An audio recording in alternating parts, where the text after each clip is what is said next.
Muri iyo nama abo bashikiranganje nabo baserukira ayo mashirahamwe baganiriye ku bijanye na internet itihuta ahandi naho ngo ikabura gose. Umuvugizi w'umukuru w'igihugu Ruzine Gatoni yarumutumire muri iyo nama akavuga ko bitumvikana kuko ngo mu masezerano mashirahamwe afitanye na leta ngo yiyemeje gukorera mu gihugu cyose. Nepias Njaravaza arongoye Iconet akavuga ko mu bikorwa byabo vya misi yose bagira intambamye yo kutaronka igitoro ngo cyo gushira mu minara irahadashika umuyaga nkuba wa Regidezo. Umushikiranganje w'intwaro hagati mu gihugu terambere rusange n'umutekano we akabona ko ikibazo kitaraho ngo kuko kubwiwe ngo no mu bibanza birimo umuyaga nkuba wa Regidezo ngo umuvuduko wa internet ngo ntushimishije. Umushikiranganje Martin Iteretse akavuga ko naho ayo mashirahamwe yiyemeje gukora mu gihugu cyose ubu ngo akorera ku bice nka 20% ngo na cyane ku migwa mikuru y'intara n'amakomine. Agaca asaba ko mu kiringo c'indwi imwe ayo mashirahamwe yose uko ari atatu Onamobe, Iconet na Limited yoba yashikanye mu bushikiranganje bwo gutuma tumanaka amakuru integuro y'ingene bagiye kongereza umuvuduko wa internet mu Burundi bongere banagura imihora y'ibibanza by'ayo mashirahamwe bitari bigikora.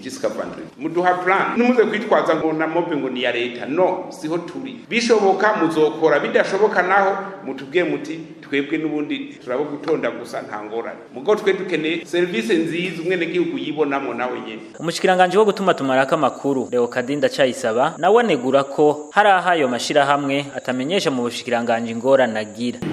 Dukeneye muri amezi atatu tugiye gukora iki n'uburekeye iyi situation turimo none mumenyeshe n'abantu kubera iki iyi situation yabetegerewe cyane muri iyi minsi mugahora muze no kutubwira n'umushikiranganje ati twagize ingorane muko abandi bamwe babivuga rero hari ikintu kinyegeje mutariko muratubwira mwaragiye muri AS tukababwira ati twagize ikibazo mwaraje mu bushikiranganje mwatubwira ati twagize ikibazo rero twarabona ikete mwanditse muvuga yuko mwagize ingorane ngo zamushinga amantene etc. ariko bijya mwavyanditse hagize imisi hari imyidogo myinshi cyane mwigeze muza kutubwira muti twagize ikibazo nababwiye ni tugende kuri terrain mutubwire muti kuw'interekwa aha twarahembanuriye twarahidantifye aho dushinga mugabo twagize ikibazo iki ntavyo mwashaka kugenda kuri terrain nababwiye ati tugende mwendisiye aho mwavuze ati hari ikibazo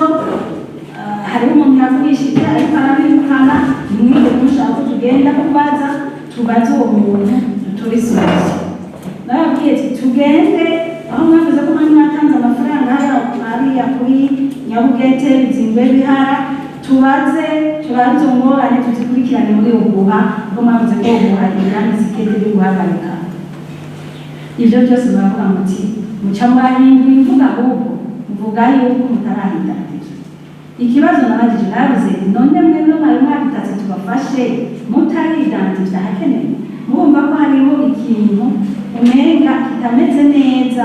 mudashaka gukurahisha rero nk'uko minisitiri yabishikirije ubundi ibaye inama ya gatatu ubwa mbere twagize inama muri sosiyete nini ubwa kabiri harabi yindi muri AS turamenya question none ubu ni ya gatatu dushaka ko mutubwira muti ubu tugiye gukora iki muri dushaka kuguma muri ibi dushaka kuguma muri umena muri soko nderutse umena tuko tutubakashikashi oya mutubwire aha muri mugiye gukora iki muri endeye mugiye gukora iki muri aya mezi turimo donc de janvier à mars muri endeye kandi mwaravuze ko muzoshiraho izindi site kuzo mwari musanganywa no extension ku masite mwari mufise kuri 4G ni hehe mwidantifye muzozishira ibyo dukeneye ko yatushyize muri raporo dushaka tuguma tubinyuka inyuma ni hehe mwidantifye muzoshira zijya kahankana hariho 10 za 5G hariho muze mwatweretse aho muzozishira mugabo zijya 33 ntimwatweretse aho muzozishira za 4G mu gihugu hagati ni hehe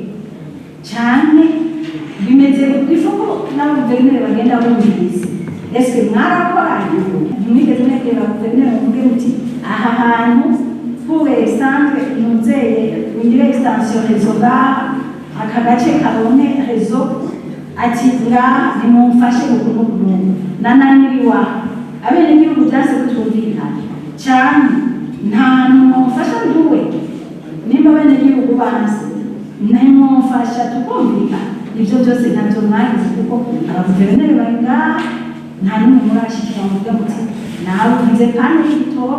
anteni yazimye ntavyo mwavuze nta n'umwe mwashikira umuguverineri mumubwire muti aha naho abenegihugu banse ko nahashinga anteni cyane banse ko daharuba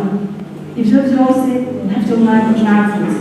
Agaca asaba babura amatari b'intara kumumenyesha ibibanza bitagira internet kugira babitorera umuti.